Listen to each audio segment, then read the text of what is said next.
لڑکیاں اب پریڈ میں جا رہی ہیں، لڑکیاں پائلٹ بن رہی ہیں۔ اے حضرت، آپ انہیں وہ چیزیں پڑھائیے جس کے ذریعے سے وہ آئندہ نسلوں کی تربیت کریں۔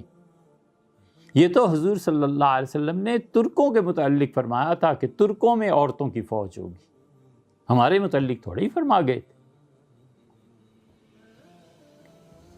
ترکوں کے متعلق ایک یہ فرمایا تھا کہ ان پہ ایک ایسا سخت عذاب آئے گا کہ ان کی بچیاں ان کے گھروں اور خیموں میں بے آبرو کر دی جائیں گی، اور گھڑ سوار دوڑ پڑیں گے ان پہ، اور یہ پہلا عذاب ان پہ آ چکا ہے ترکوں پہ، اور وہ تھا چنگیز خان کا۔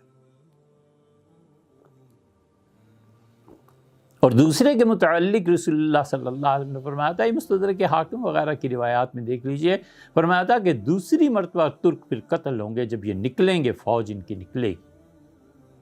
اور ایک جگہ یہ بھی آیا ہے، اب خیال نہیں ہے، مدت ہوئی پڑھے ہوئے، ان میں عورتیں ہوں گی فوج میں، اور بے آبرو بھی ہوں گی۔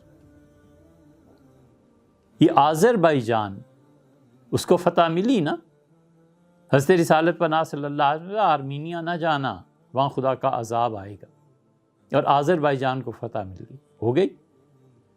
اس کے بعد فرمایا تھا کہ پھر دیکھو کہ تم جزیرے کی باری آئے گی، عرب جتنے ہیں میدان جنگ بنے گا اب ان کا۔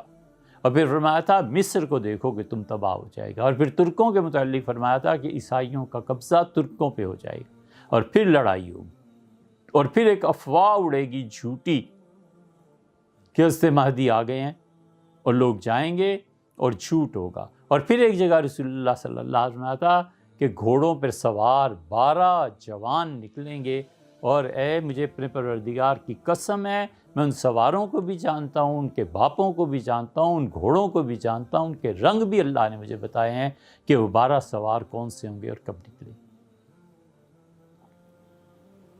ہم جا کہاں رہے ہیں؟ ہم اپنی بچیوں کو وہ کیوں نہ چیزیں پڑھائیں کہ وہ اپنی اور ہماری آئندہ نسلوں کو وہ چیزیں پڑھائیں جن سے قومیں بنتی ہیں۔ ادب ہے، شاعری ہے، میڈیکل ہے، گھروں کے نقشے بنانے ہیں، فائن آرٹس کی بہت سی چیزیں ہیں